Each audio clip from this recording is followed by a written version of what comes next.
This month, I've been exploring the state of Oregon. Notorious for its coastlines, grand waterfalls, and whale sightings, it has slowly become one of my favorite states over the years. However, this isn't exactly the way I planned to be experiencing these beautiful landscapes. We don't care if it's only a dream. Nothing is really what it seems anyway.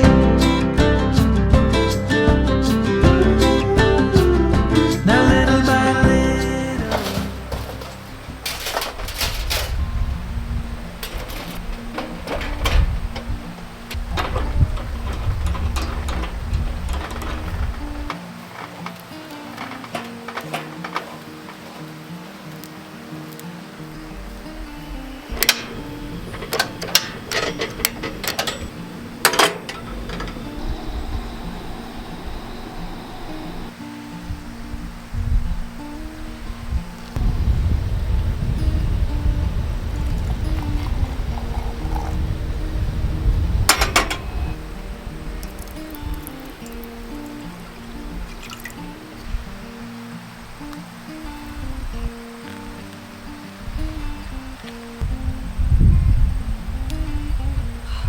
If you've watched my channel, you're probably wondering why I'm not in my bus, and that's because I just dropped it off at the shop. If you've watched my recent video, you'd know I've experienced a few breakdowns. I just wanted to get ahead of any more issues and take it to the shop for a few weeks to get it in tip-top shape. But as of right now, I'm car camping in my SUV. In some ways it's nice because it's a much more simpler lifestyle, but in other ways it's so much more difficult. At least in the bus, you could do all your normal daily things right then and there, and you have a lot more privacy. But at least with my car, I can go to much more remote spots that the bus can't make it through. So there's pros and cons to both. But as of right now, I'm just heading north in my car and camping along the way. I keep trying to remind myself that was the point of getting the bus, to just explore. So it may not be in the way I plan to, but regardless, we're gonna see some beautiful places. And if your goal is to explore the outdoors more and you think living in a van is the only way to do that, I hope this kind of shows you don't need anything fancy to go and explore. A lot of the time we get so wrapped up in the materialistic aspect of our goals and what we need to get there, what we need it to look like. But if you come back to the reason why you're doing something, like the whole point I decided to live in a bus was to explore and adventure, you kind of simplify your goals in that way, and this is kind of what that feels like. Of course, I still miss the bus, and it was making it really comfortable to do what I want to do, but it will just make me appreciate it all that much more when I get it back. So that means, for now, this is my stove setup for the next couple of weeks. Time to tear it down.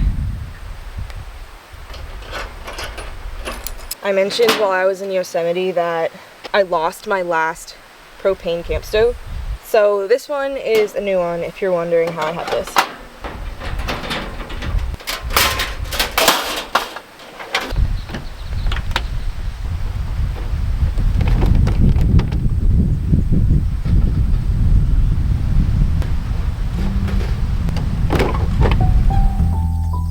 Easy rider on the highway, station wagon going slow, windows open, you are basking in the bluegrass radio. It is easy now to see you with your hand out on the wind. I keep this folded at the corner so that I could not forget. Folded at the corner so that I could not forget.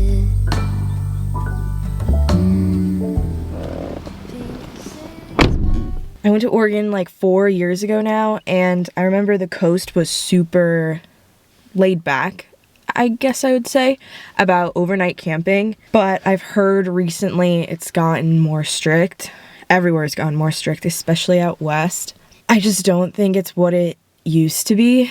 I remember it was not too common for people to be sleeping in their cars. Yeah, I haven't been back since they've posted up new signs, and I'm sure there's gonna be a lot more spots that don't allow you to sleep in your van or your car. So we're just gonna go wherever the wind takes me. I keep this folded at the corner so that I could not forget.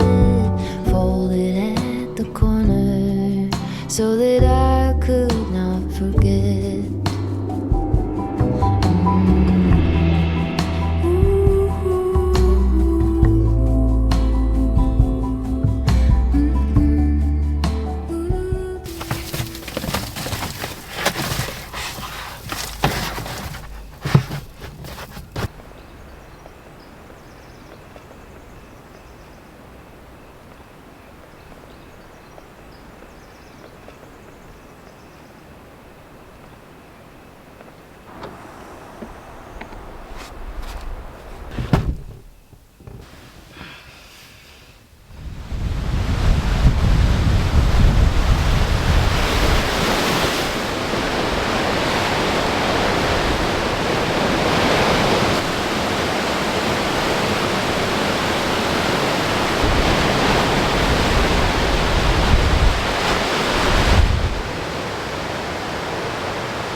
I feel like the reason so many more places are not allowing overnight parking or camping is because they're slowly getting super run down. I'm visiting all these spots I was at just 4 years ago, and everything is littered and trashed. It's so sad to see. And everyone knows the saying, leave somewhere better than you found it, but it's just become so overwhelming. It's like hike after spa after trail is slowly getting destroyed, and it literally breaks my heart. And it also makes my lifestyle more difficult. I try to do as much as I can to preserve spots, like not going off the trail and picking up any trash I see, and of course leaving no trace. A lot of it's out of my control, and it's just super sad to see.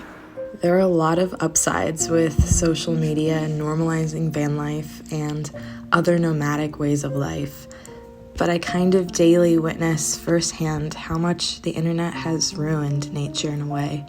This is a very conflicting topic for me because all I ever do is promote going outside. And recently, the number of people spending time in the outdoors has increased, which is amazing because that's all the more reason for everyone to want to conserve wildlife. But with that, there are bound to be a few individuals who disrespect the sacredness of this land that we live on, and gradually over time we won't be able to sustain life on Earth due to this. It's super worrisome, and it definitely feels like me picking up a few pieces of litter isn't really doing much. This is where I think technology can be super beneficial in trying to bring awareness around preserving nature, but simultaneously the instant gratification and fast-paced way of life nowadays may be hurting our planet more than ever.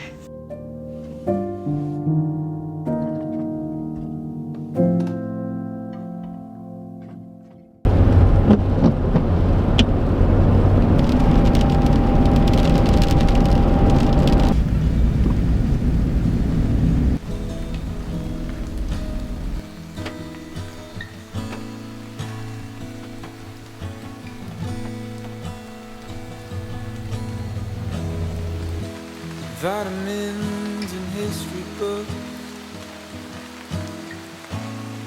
psychology and a different way to look at it all.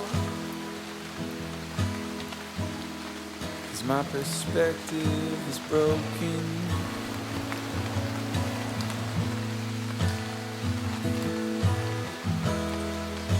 If suffering's a way to earn your keep, I better start putting miles on my feet.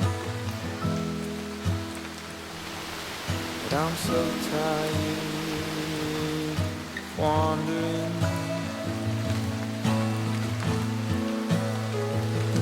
Yeah, I'm lost.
I try to avoid making eggs or bacon when I'm on the road because the pan is so hard to clean with limited water supply, but it's so worth it when you do it. I definitely take for granted having a warm breakfast.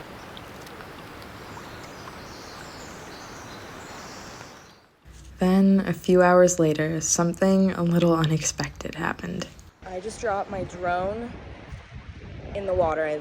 I think it crashed. It just disconnected mid-flight, and I think it's stuck in the ocean or in a tree off this cliff. I'm literally panicking. I don't know what to do. The view is gorgeous, but I literally think it's stuck in the ocean. This is definitely a very first world problem, but when you're on the road and already don't have much to your name to begin with, something valuable breaking kind of affects you more. Camera equipment is super expensive in general, so I was just devastated at the thought of having to buy anything new, especially when it was fine to begin with. This was the tracker, and I don't want to say it was impossible to retrieve, but it would have been extremely dangerous to try and get. And here's the footage of it disconnecting and crashing. It just goes black, and that's that. This is your sign if something is valuable to you. Get a warranty or insurance on it. This is not what I was expecting today. Okay, before dealing with this drone issue, I have to get water because I'm running dangerously low.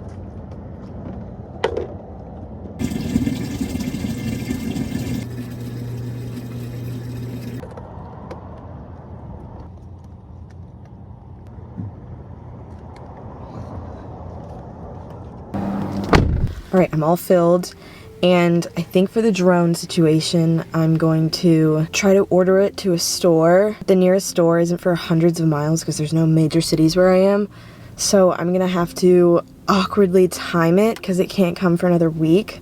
I hate spending money on things I already own in general, so it kind of sucks to also have to line up the timeline in order to receive anything new. I just don't like buying stuff in general when I'm in the bus or if I'm camping, traveling. It's just such a pain. Buying less saves you money and saves you space and saves you time and a headache for sure. But that's what I do if I need to get packages. Yeah, it's tricky to figure out how to intercept it, but I'm still super bummed about all that footage I have that's lost. And if you're seeing drone shots, it's probably because I had to refilm it. So this is your sign to back up your footage, your photos, your videos, whatever you have. It's scary how quick something can be lost, like memories, especially since everything's digital now. It makes me want to back up and print everything. So maybe that's the sign I needed to do that.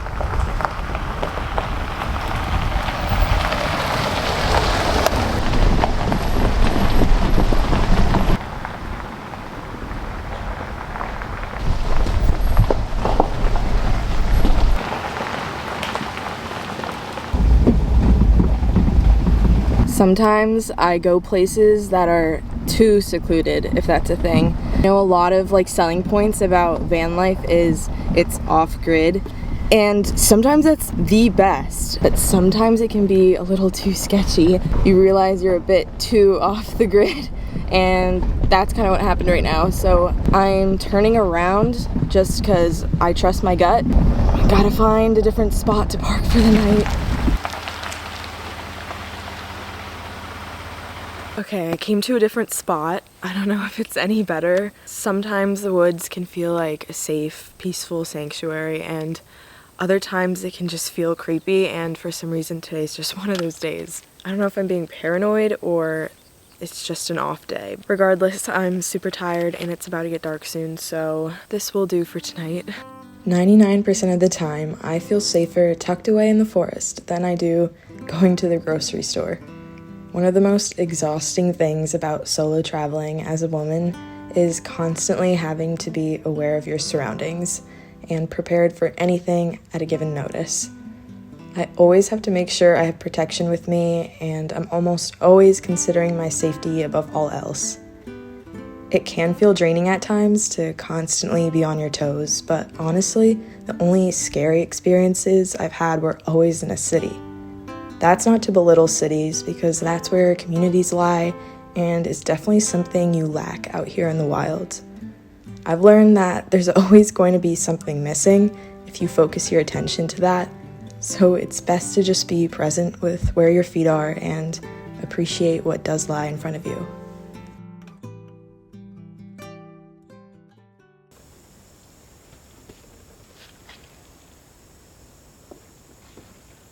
How am I gonna shower tonight, you ask? Good old bucket of water and a nice empty forest.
I've noticed I'm a person of extremes. When I want something, I go after it with full force, and I'm extremely passionate. I will finish that project or reach that goal no matter what. You might be thinking, what's wrong with that? It can only be a positive trait. At times, I found it to be destructive. I don't really have a balance when it comes to my goals. For example, I love camping and exploring the outdoors. I'd say it's one of my biggest passions. But now that I've turned it into my life, I camp every single day if you think about it. I definitely view it differently now. It's not that it's lost its magic per se, but I do believe every passion isn't meant to be monetized. That's not to say don't do what you love, but I think certain things that light up our hearts are meant to remain sacred and untouched. You either hear people telling you to turn your passions into your day job, or to keep them completely separate. I've been exploring having some sort of balance between both. There's this quote that I love and always refer to. It goes, "There is no such thing as work-life balance. It is all life. The balance has to be within you." So I've just woken up and it's freezing. I decided to head inland here in Oregon and accidentally stumbled upon snow. I don't know how I always do this. I go looking for warmer weather and always end up in the opposite. And I had the worst sleep last night because I had this irrational fear that I was gonna get towed with me inside my car. And after having multiple dreams back to back of this situation happening, I wake up and the only other car with me here is a tow truck. And it was a snow plower, so maybe it wasn't a tow truck. I just stayed awake at like 4 a.m. just staring at them and thought they were gonna come and tow me, but I think they were just taking a break here. I don't know why that was my fear, but it kept me awake all night and they just left. They didn't do anything, obviously, but I don't know if that was my own undoing. I'm safe though and not towed, so today I'm gonna go chasing some waterfalls because if you've never been to Oregon, then you need to go because they're the best waterfalls here, I think, in the whole US. Hopefully that will reclaim my lost sleep from last night. One thing I like about van life is it really forces you to get outside. Like today, I'm honestly not feeling like going on a hike or doing anything. I kind of just want a lazy day. I can't. There's nowhere for me to go, or I'm stuck inside this car, or I would be stuck inside the bus. It kind of gives you no other option but to go outside, and once you do, you're happy that you did. But it's that little push. I'm gonna go to this trailhead. I'm kind of torn between if I want other people to be there or if I want it to myself. This always happens. I like get somewhere and then I'm like, oh, there's other people here. And then sometimes I get somewhere and I'm like, oh, there's no other people here, I'm by myself. I remember the days, all those those years ago that never fade away. And I remember your face when you hit the ground. I can recall the time and place on a midnight walk through the old streets, trying to turn back the clock to the days of old. Back to the days when all the things we knew were made of gold. As the world moves on, time sings a song in the old neighborhood. As the clock strikes one, the memory lives just as it stood, like a quiet dream. The shadows of that time are cast beneath the streetlight beam. As the world moves on, time sings a song. In true Oregon fashion, the day ended with some rain and gloomy skies. I decided to head west towards the coast, and that's where this story ends.